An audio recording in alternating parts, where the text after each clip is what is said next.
Hey, this is one of those cases that just makes your stomach drop. It's an absolutely tragic event. The Fort Bend County Sheriff's Office identified 46-year-old Ulrich Sean Barrett as the shooter in a murder site near Richmond on Saturday. This event is something that we prayed that would never happen. On the morning of January 13th, around 6:55 a.m., one of Miss Fullerton's granddaughters would be dropped off by her father to her mother, who was already at the home. Yeah. Whoa.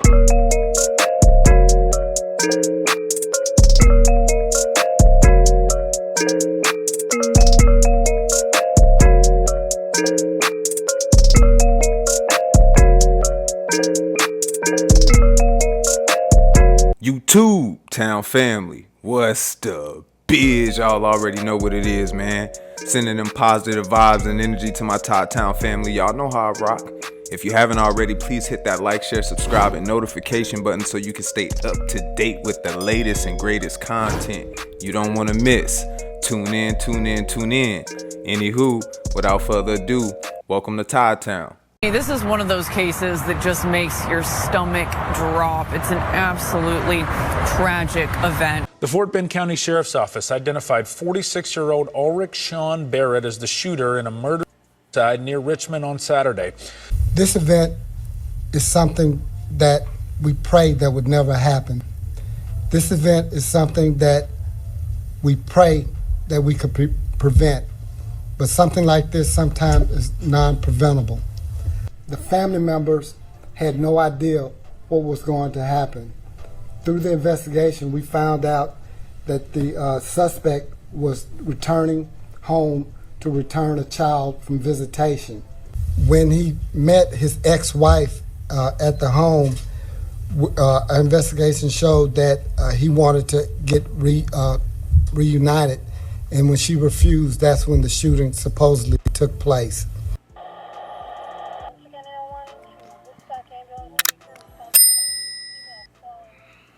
A day that was supposed to be a day of excitement would turn to a day of sorrow for one family in Richmond, Texas in January 2024.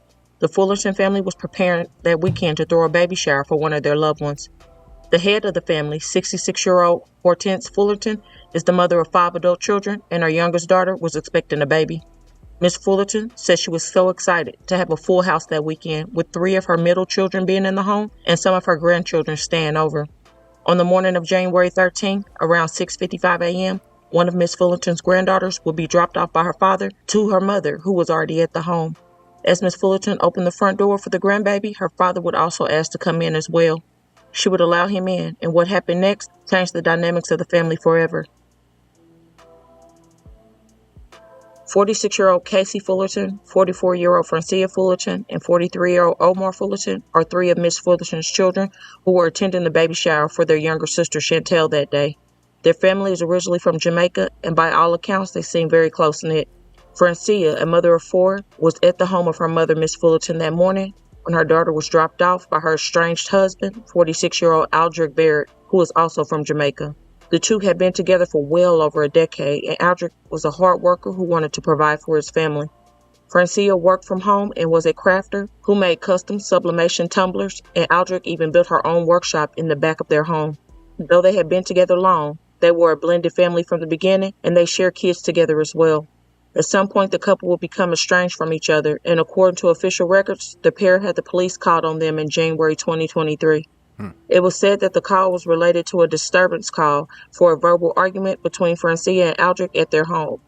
However, the authorities said they had never had any other calls about them or from them. On that fateful morning of January 13th, Aldrich was dropping off the couple's 7-year-old daughter when he asked to come into the home. Again, Francia was at her mother's home that morning, and her mother welcomed Aldrich inside. This is when Aldrich would go to speak with Francia about mending their relationship. But she did not want to be back with him, and in a matter of minutes, he would allegedly go from room to room, shooting Francia, her brother Omar, and her sister Casey, and her niece Anaya, who was only 8 years old. During the time of the shooting, there was also Miss Fullerton, Omar's 13-year-old son, and Francia's 7-year-old daughter, who he had just brought back. Those 3 were said to have hid in a closet, and throughout the chaos, Omar's 13-year-old son called 911. When authorities arrived, they would find multiple people unalive in a horrific crime scene. Wow.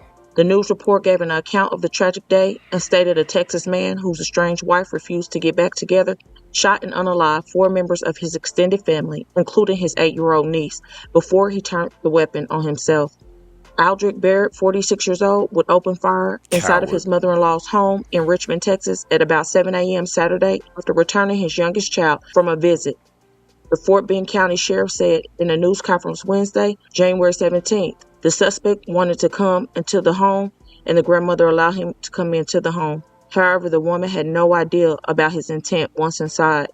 Barrett told his estranged wife that he wanted to reunite, but she refused, prompting him to open fire, unaliving his spouse, her 2 adult siblings, and her younger niece, and then himself, according to the sheriffs. Deputies responded to the scene on Corey Cornell Lane after getting the 911 call from Barrett's 13-year-old nephew, who survived the slaughter by hiding in a closet with his 7-year-old cousin. So allegedly, after going from room to room, taking live, Aldrich would take his own, leaving multiple kids without parents and a mother who witnessed her 3 adult children lose their lives and a granddaughter. Little 8-year-old Anaya was the daughter of Francia's older sister, who was not at the home at the time. Ms. Fullerton said her entire family suffered an unimaginable loss due to an act of unforeseeable violence. In just a few minutes, everything was forever changed.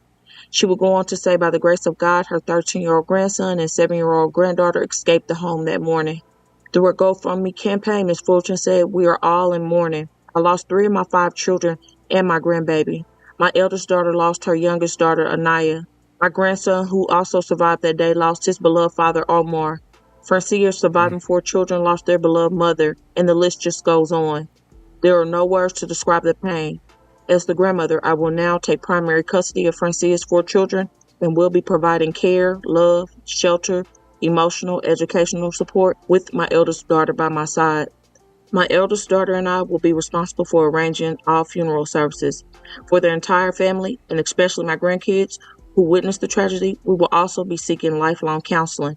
If you feel like blessing this family, I will link the GoFundMe in the description box below the video and up top." Just because someone didn't hit you, just because someone didn't hold you by force, if you think that you're involved in any type of domestic violence, call, reach out for help. Reach out for help. Any signs, any type of sign, you need to reach out for help.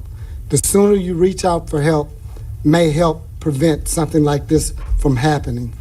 This family is now forever shattered. Can only imagine the deep pain they feel, just beyond words. Anaya's teachers will give a tribute to her and say she was sweet, caring, smart, and compassionate. Her teacher will go on to say she was always respectful in class and excellent in music. She loved to share with her on a daily basis how she participated in her glee club music every day, and that hip-hop Reindeer was her favorite song.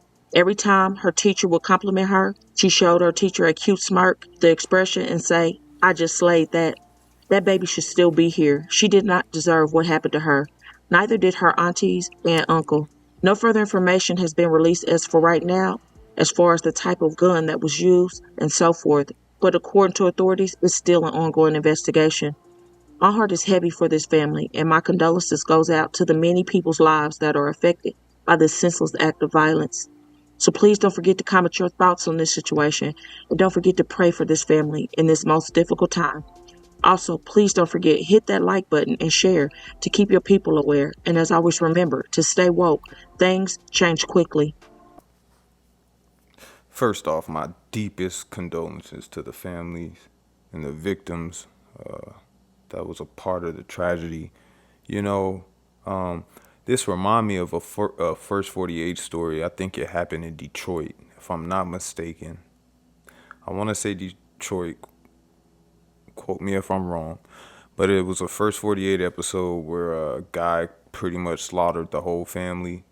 And I believe the little boy that was left alive was like left in a bathtub or something. He was the only surviving victim, and he was able to, call the police and get help and actually tell him it was the uncle that did it. This is kind of similar to that story, different takes, but it reminds me of that same particular story.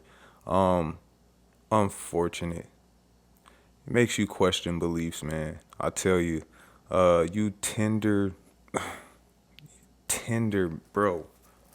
I don't understand, as always, you know what I mean? That's weak. You weak, man. That's weakness, bro. Cause like I always say, man, like, you know, it's plenty of people out here to, you know, love on and, you know, meet.